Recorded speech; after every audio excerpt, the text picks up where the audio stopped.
যাও, বোতলটা আউটে যাও, আউটে।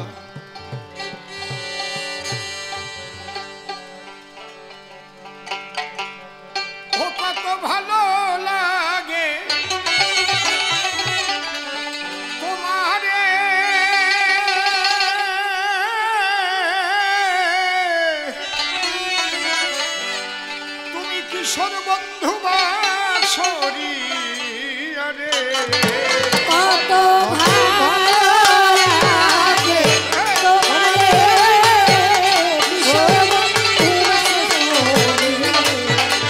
ও কত ভালো লাগে তোমারে কিশোর বন্ধু বাসরি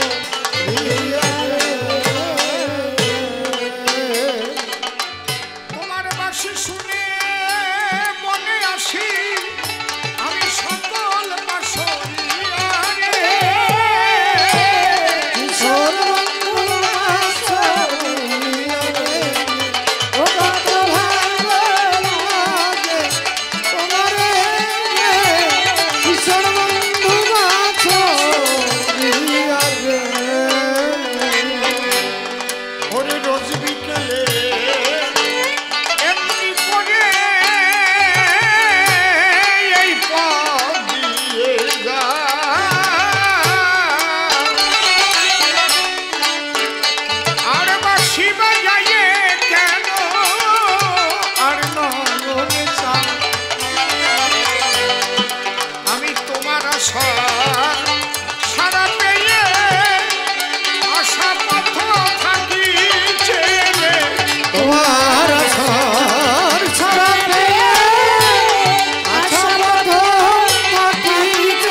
কথাবার্তা বলবেন না, কবি কাব্যের বেচাকেনা করিবার দায়।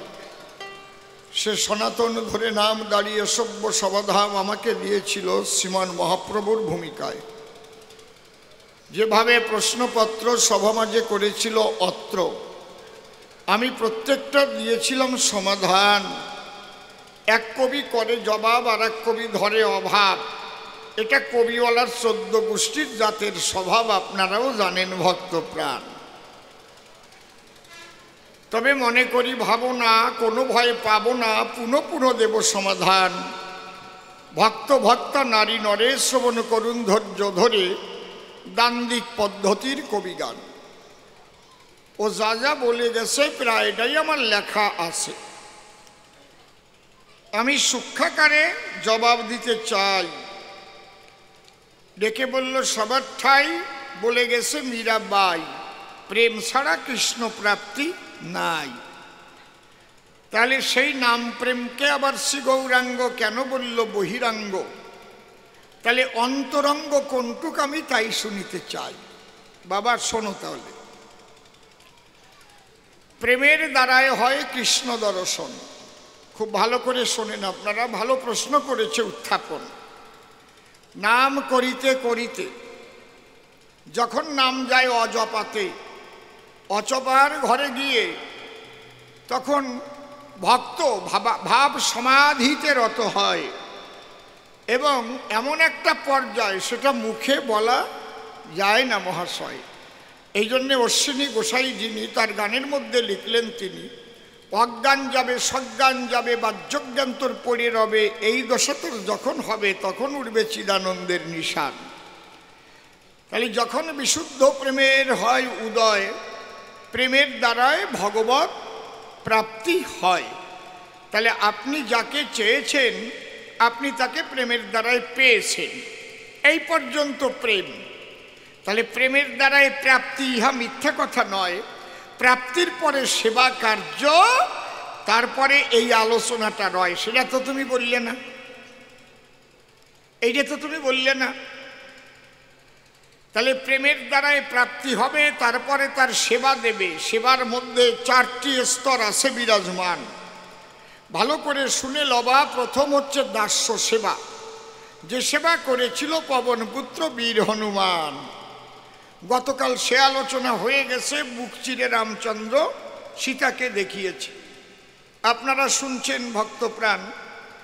তাহলে এই দাস্য সেবা পর্যন্ত আমি দেই সিদ্ধান্ত, বেদবিধির উপরে যেতে পারে না সেই ভক্ত সুজন।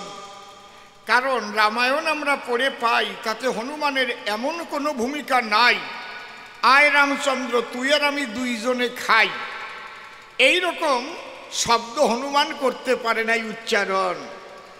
বলি কি আমি সাধে সাধে, এতে কিন্তু বিধিতে বাধে। কিন্তু সখ্যরসের সখা যারা ছিল বৃন্দাবন, যারা খেলা করত কৃষ্ণের সনে, একটু ভেবে দেখেন মনে মনে, তারা কিন্তু অর্ধেক ফল খেয়ে বদনে আবার অর্ধেক কৃষ্ণের মুখে তুলে দিয়েছে, জানেন সুধীজন, ঠিক কিনা? বেদবিধির উপরে সখ্য প্রেম বিরাজ করে, সখ্য রস বিরাজ করে। তাহলে এর উপরে আবার বাৎসল্য রস, এগুলো তো কলম ধরে চৈতন্য চরিতামৃতে আসে নিদর্শন। যখন বাৎসল্য রসে গেল, ভগবানকে শাসন করার ক্ষমতা পেল। কান ধরে মা যশোদা কৃষ্ণকে শাসায়। একদিন জটিলয় আসিয়া বলে যশোদার ঠাই, তোর ছেলে জন্মে যে খারাপ দুরন্ত কানাই, একটু শাসন করির ধরে মারির বেঁধে রাখির বাড়ি, ওকে ধরতে পারলে বাঁচাবো না হাড় করিব গুড়ি। ছেলেটি ভারী খারাপ বাপরে বাপ, কেমনে ঘরে যায়, মাচার তলায় ননির হাড়ি চাপচুপ করে খায়। তবে কেউ জানে না কি যন্ত্রণা, পড়েছি সংকটে, রান্নাঘরে সোনা বহু সেরে সেরে ওঠে। বোর পায়ে খাড়ু বাজে কয়না লাজে, ওঠে সকালবেলা শূন্য ভাণ্ড দেখে বউয়ের মুখখান বড় কালা দেখে, আর প্রাণ বাঁচে না, কি যন্ত্রণা, এত কি আর সয়? ওই রান্নাঘরে সোনা বউ কান্না জুড়ে লয়, বলদি সইটা মনে বউ যখন যমুনাতে যায়, ওদের বসন চুরি করে রাখে কদমের আগায়। শিশি লজ্জায় মরি ব্রজপুরী কত ছেলে আসে, তোর মতো এমন ছেলে কার বা জন্মেছে, চালাকের গুরু গোসাই তোর কানাই কোন দেশে বা ছিল। ওই ছেলেকে ধরবে বলে রসিক ধেয়েছিল, পারল না কর্মদোষে। যখন জটিলা এসে মা যশোদার সকাশে কৃষ্ণের বিরুদ্ধে নালিশ দেয়, মা যশোদা কৃষ্ণকে ধরে গাভী ছান্দা কঠিন ডোরে তাকে বেঁধে রেখেছিল, আপনারা জানেন মহাশয়। এই জন্যে অনুপ জালোটা যিনি সুন্দর গান গেয়েছেন তিনি কৃষ্ণকে দড়ি বেঁধে না গোপালকে দড়ি বেঁধে রাখিস নে মা জননী, হ্যাঁ ছেড়ে দে মা জননী।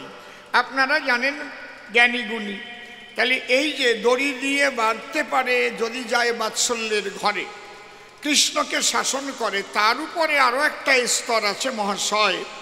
সেই স্তরের সেবা হচ্ছে শ্রেষ্ঠ সেবা, ভালো করে শুনে নেবা। যে রস বিতরণ করতে এসেছে রসের গোড়া রায়, সেই সেবায় মুগ্ধ হলো যখন এই গোড়া বৃন্দাবনে কৃষ্ণ ছিল। রাধারানী সেই সেবা দিল, এই সেবার অধিকারী কিন্তু সবাই নয়। তাকে কি সেবা বলে? আমি যদি বলি আপনাদের কাছে পৃথিবীতে বহু রকমের রস আছে, বলুন তো কোন রস সর্বশ্রেষ্ঠ হয়? এই জগতে রসিক যারা এক কথাই বলবে তারা সিংহার রসের ঊর্ধ্বে আর কোনো রস নাই বসুধায়। দাঁড়িয়ে বলি সবাধাম, আমরা যত জীব আসি ৮০ লক্ষ জনম পেলাম, ওই জন্মে নারী পুরুষ ছিল দুইজন। একটা পাখি হলেও তার মধ্যে নারী আছে, পুরুষ নারী পাখি পুরুষ পাখি আছে। আমি বলি আপনাদের কাছে নারী পুরুষের হয় মিলন, এমনকি দেখবেন ফুলে ফুলে পরাগ রেণু মিলন হয়, হয় না? তাই নাহলে কি আর ফল ধরে নাকি গাছের গায়ে? এই জন্যে এই জন্ম ৮০ লক্ষ জনম পরে মানব জন্ম ধরি ভবের হাটে এলাম আমরা করতে দোকানদারি। কৃষ্ণের যতক খেলা সর্বোত্তম নরলীলা, নরবপু তাহারি স্বরূপ। তাহলে মানুষ হয়ে লীলা করে ওই যে মধুর ব্রজপুরে শ্রীকৃষ্ণ দেখালো বিশ্ব চরাচরে। এত নারী নিয়ে খেলা করেও কি করে অটল থাকা যায়? এই যে অটল দেশের কথা শিখালো কৃষ্ণ জগতে পাতা, কিন্তু এই অটল দেশে যেতে হলে রাধা রানীর মতো আর একজন না হলে এটা পারা সম্ভব নয়। এই জন্যে সুখ সারির দ্বন্দ্ব আপনারা শুনেছেন ভক্তবৃন্দ। সুখ বলে আমার কৃষ্ণ গিরি ধরেছিল, সারি বলে আমার রাধা শক্তি সঞ্চারিল, নইলে পারবে কেন। সুখ বলে আমার কৃষ্ণের কদমতলায় থানা, সারি বলে আমার রাধা করে আনাগোনা, নইলে আর যেত না। সুখ বলে আমার কৃষ্ণ জগতেরও গুরু, সারি বলে আমার রাধা বাঞ্ছা কল্পতরু, নইলে কে কার গুরু। সুখ বলে আমার কৃষ্ণের চূড়া বামে হেলে, সারি বলে আমার রাধার চরণ পাবে বলে চূড়া তাইতে হেলে। সুখ বলে আমার কৃষ্ণ মদন মোহন, সারি বলে আমার রাধা বামে যতক্ষণ, নইলে শুধুই মদন। বুঝলে সনাতন? ওই যে বললে না কৃষ্ণের স্বভাব ধীর ও ললিত, নিরন্তর কাম ক্রীড়া যাহার চরিত। সেই কৃষ্ণ আছে সর্বজীবের ভিতরে। এই জীব যে কাম ক্রীড়া করে, এই বাক্যের দ্বারা এটাই বোঝানো হয়েছে চৈতন্য চরিতামৃতের ভিতরে। কৃষ্ণ সত্তা ভিতরে না থাকলে আর কে আর কাম ক্রীড়া হয়? আমি বলি সভাতল, তাই কিভাবে সেই কামরসকে মন্থন করে অটল দেশে যেতে হয় তাই শিখাইতে কিন্তু কৃষ্ণ রাস করেছিল। রাস শব্দ লিখতে গেলে দুটো শব্দ আসে চলে, র আর দন্তস্ব, এই দুটো দিলে রস হয়। এর মাঝখানেতে যেই আকার পড়লো অমনি রাস হয়ে গেল। তাহলে সেই রস ধরে রাখা অত সহজ নয়। এই যে কৃষ্ণ পীতবাস বৃন্দাবনে করেছিল রাস, একমাত্র রাধা রানীর করুণায়। এই রাস রস করে সেই রসসুধা দেবার তরে অন্তরঙ্গ ভক্তদের রাধার ভাবকান্তি বিলাস নিয়ে এবার কৃষ্ণ এসেছে নদিয়ায়। যে বৃন্দাবনে কৃষ্ণ ছিল রাধার ভাবকান্তি বিলাস নিয়ে গৌরাঙ্গ সেই জন্যই হলো। এই জন্যে প্রেমের দ্বারাই কৃষ্ণকে পেল, ভগবানকে পেল। তারপরে সে দাস্যপ্রেমে সেবা দিল, দাস্য রসে সেবা দিল। তারপরে সখ্য রসে যখন গেল বেদবিধি পার হয়ে, তার উপরে তার স্থান হলো। বাৎসল্য রসে বসে আমি বলি সভা পাশে, সেই বিধির বিধি পীতবাসে তাকে শাসন করার ক্ষমতা জন্মালো। এইবার যাবে সিংহার রসে, দাঁড়িয়ে বলি সভা পাশে, এই সিঙ্গার রস কিন্তু নারী পুরুষের কামনার ঘরের সিঙ্গার রস নয়। বৃন্দাবনে অপ্রাকৃত নবীন মদন কামবিস কাম গায়ত্রী যাহার উপাসন। এই তত্ত্ব জানতে গেলে শ্রীগুরুর চরণ তলে তোমার আত্মনিবেদন না থাকিলে সেই অন্তরঙ্গ জিনিস তোমাকে দেবে না প্রশিক্ষণ। এই জন্য শ্রীগুরুর করে সঙ্গ যারা হয় অন্তরঙ্গ, প্রেমের দ্বারাই তো তুমি পেলে, কিন্তু বর্তমানে সেই সেবা দিতে গেলে কিভাবে সেই সেবা মেলে এটা একমাত্র শ্রীগুরুই জানাই দিতে পারে বসুধায়। এই জন্য বলছে অধর মানুষ ধরবি যদি ওরে আমার মন, যে ধরেছে তারে ধরে নিরিগ ধরে কর সাধন। এই জন্য চণ্ডীদাস কি বলেছে, ধরো বাসুলি আসিয়া চাপর মারিয়া, বাসুলি আসিয়া চাপর মারিয়া নিজ চণ্ডীদাসে কয়ে গো, চণ্ডীদাসে কয়ে গো, ভজ ভজন করো হে যাজ, সহজ ভজন করো হে যাজ, ইহা ছাড়া কিছু নয় গো, ইহা ছাড়া কিছু নয় গো, রজকন্ধিয়ারি কিশোরী স্বরূপা, রজকন্ধিয়ারি কিশোরী স্বরূপা, শরণ লহবে তার গো, শরণ লহবে তার গো, আমি যাহা বলি তুমি শুনো তাহা, আমি যাহা বলি তুমি শোনো তাহা, চৌষট্য ভজন সার গো, সত্য ভজন সারে গো, চৌষট্য ভজন বলে কারে, সত্য ভজন বলে কারে, সত্য ভজন বলে কারে, সত্য ভজন বলে কারে, শেখো গিয়ে গুরুর ধারে, চৌষট্য ভজন বলে কারে, শেখো গিয়ে গুরুর ধারে, সত্য ভজন বলে কারে, রস পরিপাটি সুবর্ণের ঘটি, সুবর্ণের ঘটি, সম্মুখে পুতিয়া রাখে, সম্মুখে পুতিয়া রাখে, খাইতে খাইতে পেটে না ভরে, খাইতে খাইতে পেটে না ভরে, তাহাতে ডুবিয়া থাকে, তাহাতে ডুবিয়া থাকে, রসিক সুজন হলো যারা, তাহারে শিব শুদ্ধ হলে বলে, ধরে তারা জানে সেবার ধারা, রসিক সুজন হলো যারা তারা, তারা জানে সেবার ধারা, রসিক শুদ্ধ হলে বলে, পুকুরে মাছ ধরিতে অনেক কিছু লাগে, আত্মশুদ্ধি গুরু মন্ত্র চার ফেলে যাও আগে, অনুরাগের শীতে ধরে,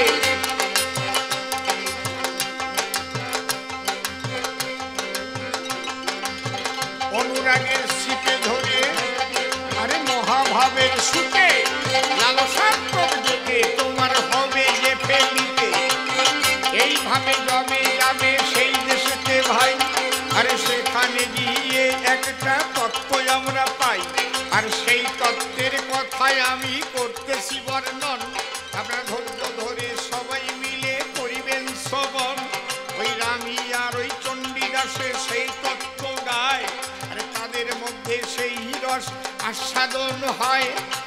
বলছে কি, এই রস যদি আস্বাদন করতে হয় তাহলে তোমার শ্রীগুরু হতে হবে সহায়।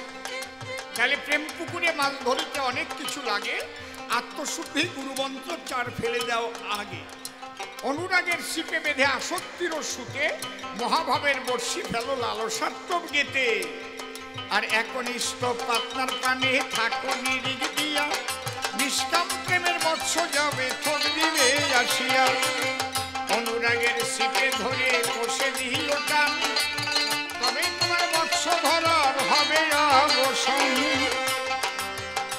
এই যে মৎস্য ধরার তাই কি বলছে, যে এই মৎস্য যদি ধরতে চাও তাহলে তুমি রসিক সুজন হও। তাহলে কেমন, সেই রসিক হতে গেলে রসিকের সঙ্গ না নিলে তুমি কোনোদিন রসিক হতে পারবে না। প্রেম দেখো কোথায় পড়ে থাকলো, প্রেমের দ্বারা শ্রীকৃষ্ণকে তুমি যখন পেলে, এইবার কৃষ্ণ আর রাধার মধ্যে যে রস আস্বাদন হলো ব্রজমণ্ডলে, এখনো সেই কৃষ্ণ মধুর বৃন্দাবন, নীতি নীতি রাধার সঙ্গে হতেছে মিলন, অদ্যাবধি সেই লীলা করে শ্যামরায়, কোন কোন ভাগ্যবান দেখিবারে পায়, আরে অনুমান নয় বর্তমান লীলা হবে তোমার ঘরে, সেই তত্ত্ব শ্রী গুরু জানাবে তোমারে।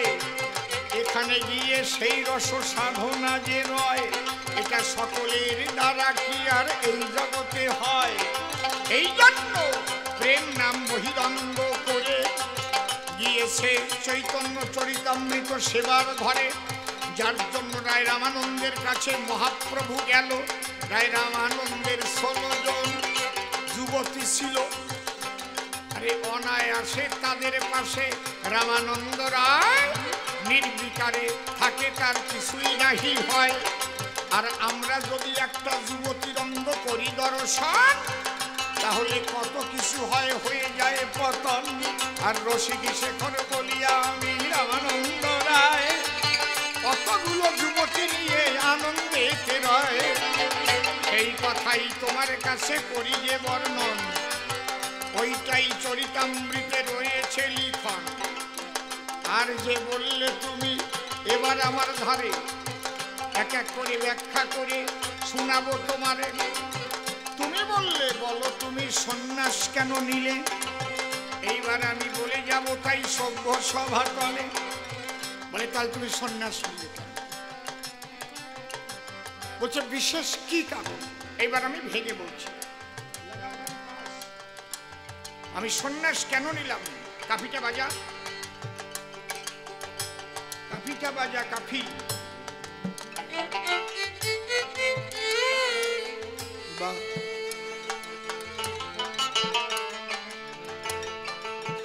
আমি আগে পাঠিয়ে দিলাম তপন মিশ্র। আমি যখন কাশিতে গেলাম, কাশিতে গিয়ে আমি সন্ন্যাসী, কিন্তু আমি কৃষ্ণ নাম করছি। এই খবর পেয়ে গেল কে? খবর পেয়ে গেল প্রকাশানন্দ সরস্বতী। তার শিষ্যরা গিয়ে বলল, বাবা কি এমন একজন মানুষ এসেছে কাশীতে, নবীন সন্ন্যাসী, কিন্তু সে কৃষ্ণ নাম করছে। আমরা যারা সন্ন্যাসী তারা কখনো তো কৃষ্ণ নাম করি না।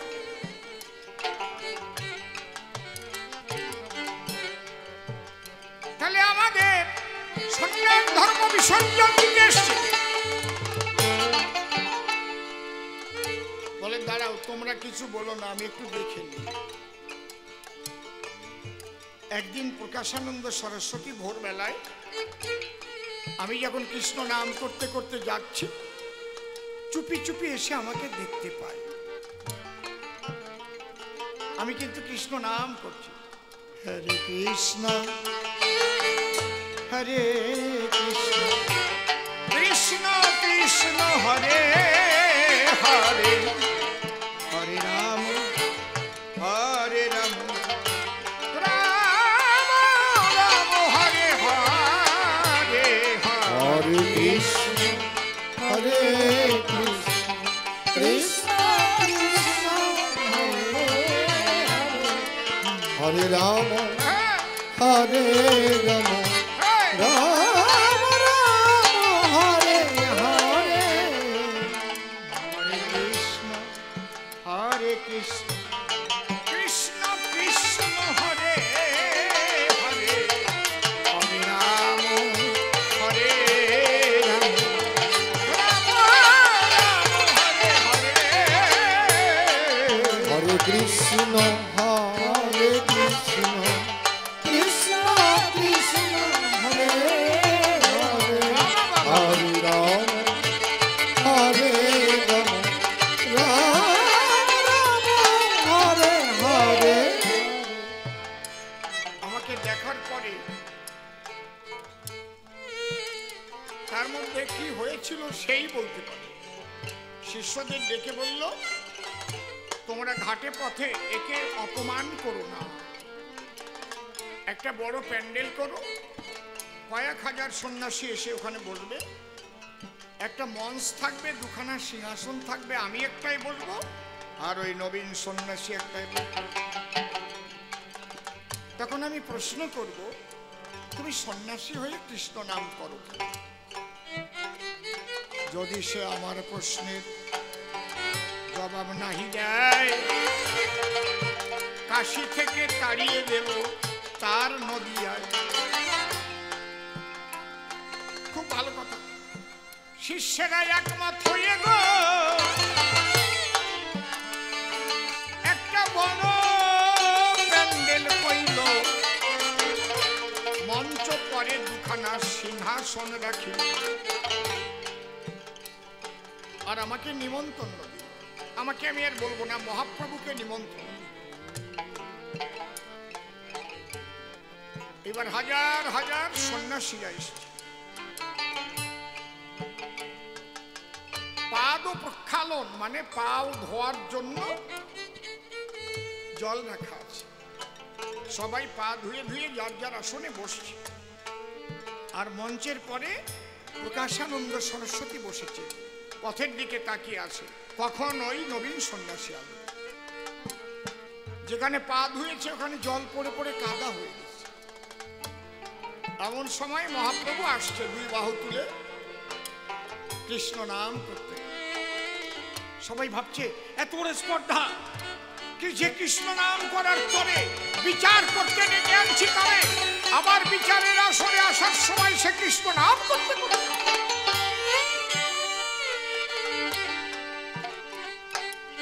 প্রকাশানন্দ সরস্বতী বললেন তোমরা চুপ করো। উনি ইশারা দিলেন ওখান থেকে পা ধুয়ে উপরে উঠে এসো, সিংহাসনে বসো। মহাপ্রভু কি করলেন? আহারে, আর আমরাই বা কি করি? মহাপ্রভু পা ধোয়া জলের কাছে গেল, সবার পা ধোয়া জলের পরে গড়াইয়ে পড়িল। সবাই পা ধুয়ে ধুয়ে যেখানে জল ফেলেছে ওই জলে গড়াগড়ি। সবাই ভাবে এ কি? আমাদের গুরুর কাছে আসন দিল যারে গো, সে গড়াগড়ি যায় আমাদের পা ধোয়া জলে। নির্বাক হয়ে তাই দেখি সে সকল, সবাই নির্বাক হয়ে গেছে। এমন সময় প্রকাশানন্দ সরস্বতী ওইদিকে তাকিয়ে আছে। তিনি শুধু দেখছেন, দেখে যে মহাপ্রভুর দেহটা ওই জায়গাতে নাই। বিরাট একটা জ্যোতি সেখানে দেখতে পাই। যে ব্রহ্মজ্যোতির ধ্যান করে সন্ন্যাসীরা, সেই জ্যোতিতে ভরে গেছে, দেহ আর নাই। হঠাৎ দেখে ওই জ্যোতি ছোট হয়ে এলো। এইবার জ্যোতির মধ্যে থেকে রাধা কৃষ্ণ মূরতি বের হলো। হরি বলো। বাহ, কি দেখে রাধা অঙ্গ বিগলিত হয়ে কৃষ্ণ অঙ্গে মিশে গেল।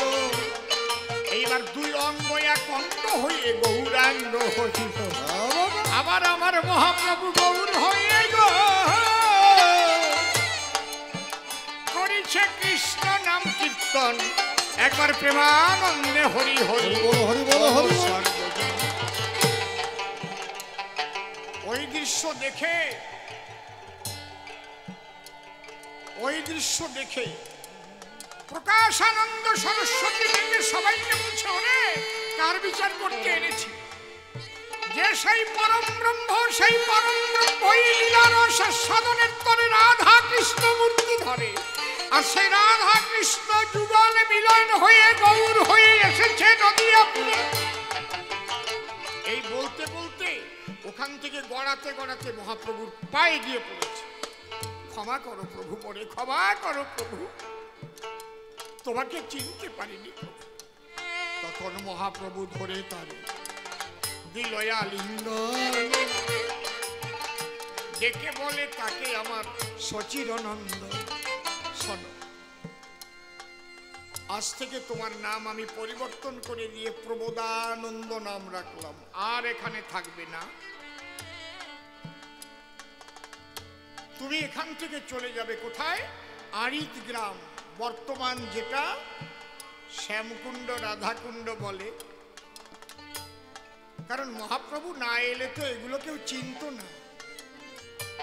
কোথায় বৃন্দাবন, কোথায় বর্ষনা, কোথায় যাবত, কোথায় গোকুল, কোথায় শ্যামকুণ্ড রাধাকুণ্ড, গিরি গোবর্ধন, কেউ জানত না।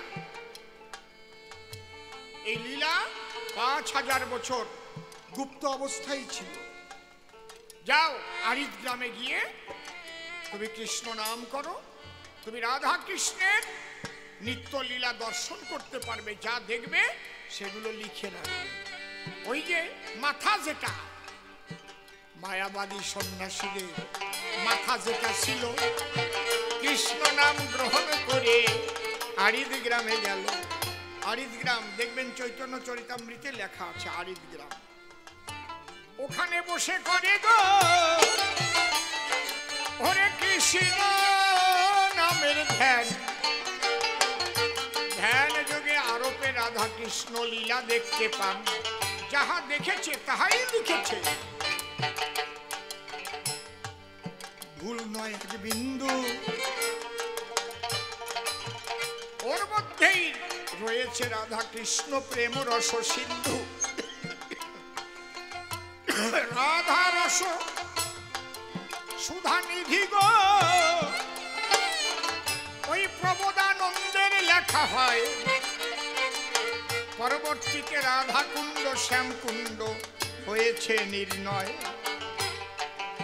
এই যে কৃষ্ণ প্রেম, কৃষ্ণ নাম প্রচারের জন্য আমাকে বেরোতে হয়েছে। সন্ন্যাস কেন নিয়েছিলাম? সন্ন্যাসী না হলে ওরা কথা বলে না, সংসারীর সঙ্গে ওরা আলোচনায় বসে না। সংসারীরা আবার কিছু বোঝে নাকি? তুমি যেমন বলে গেলে যে ভগবানকে পেতে গেলে সন্ন্যাস নিতে হয়, সব ত্যাগ করতে হয়, না, এইটা তোমার ভুল ধারণা, এইটা ভুল ধারণা। সবাই যদি সন্ন্যাস গ্রহণ করতে যায় তাহলে ঈশ্বরের সৃষ্টি নষ্ট হয়ে যায়। সংসারে থেকে তাকে পাবার যে পদ্ধতি, সেই পদ্ধতিটাই জানায় শ্রীগুরু। সৃষ্টিকে রক্ষা করে যে বিন্দুর দ্বারা একটা নূতন মানুষ সৃষ্টি হয়, তাতে ভজন নষ্ট হয় না চরাচরে। কিন্তু তাছাড়া বেভিচারে মানুষ যে নষ্ট হয়, ওতে ভগবান কষ্ট পায়। আর কি, সন্তান একবার গর্ভ হলো, গর্ভে এলো, করে দিয়েছে মানা। যেমন বীজ বপন করে চাষি আর লাঙল চালাতে যায় না, তখন গর্ভের সন্তান জন্ম কর, ভালো করে যত্ন করো গো। বীজ একবার করেছো বপন, লাঙল নিয়ে জমির কাছে যাবে না কখন। সংসারে থেকেই মানুষ পরম শান্তি পেতে পারে, কিন্তু তার মূল কিন্তু তার সহধর্মিণী হতে হবে। আজকে শ্রীমান মহাপ্রভু নির্বিকার অবস্থায় নির্ভয়ে নাম প্রচার করতে বেরিয়ে গেল। বিষ্ণুপ্রিয়ার মতো যদি স্ত্রী তার না হতো, পারত? এই কাজ করার দিক দিয়ে যদি বিচার করা যায়, মহাপ্রভুর চাইতে বিষ্ণুপ্রিয়ার মূল্য অনেক বেশি। বিষ্ণুপ্রিয়া ঘরে বসেই, সে কিন্তু অন্য নাম করে না, সে কি করে? ভজ গৌরাঙ্গ কহ গৌরাঙ্গ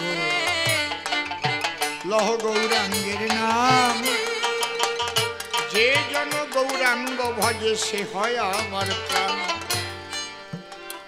উনি এক একটা করে চাইল ধরে আর নাম করে আর রেখে দেয়। সারাদিন পরে যে কয়টা চাইল হয় এক একটা করে রেখে, সেই চাইল কয়টা জ্বালাইয়ে মহাপ্রভুর ভোগ দিয়ে সেই প্রসাদটা পায়। এই ত্যাগ কটা নারীর থাকে বলো? কিন্তু উপেক্ষিতা বিষ্ণুপ্রিয়া। আমার মনে হয় শ্রীমান মহাপ্রভুর মূর্তি যেখানে থাকে, আপনারা দয়া করে যদি আমার প্রিয়াজিকেও সেখানে রেখে যুগল ভাবে পূজা দেন তাহলে ভালো হয় গো।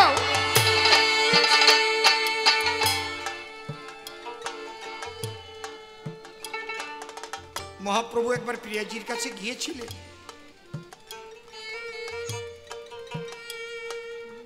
বিষ্ণুপ্রিয়া কে? আমি তোমার শ্রী গৌরাঙ্গ। তুমি এসেছো? হ্যাঁ। মুখ তোলো। বলে না, শাস্ত্রে বলেছে সন্ন্যাসীর নাকি নারীর মুখ দর্শন করতে নাই। তাই আমি মুখ তুলে যদি তোমার দিকে তাকাই, আরে তাহলে তোমার সন্ন্যাস ভেঙে যেতে পারে। বলে একবার তাকাও।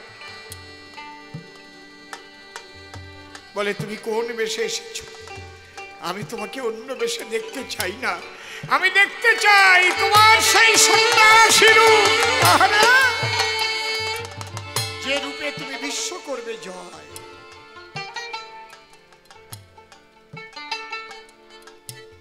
আমার লাভটা ওখানে, গৌরের নাম নিলে তার পাশে বিষ্ণুপ্রিয়া নামটাও উচ্চারণ করবে মানুষ।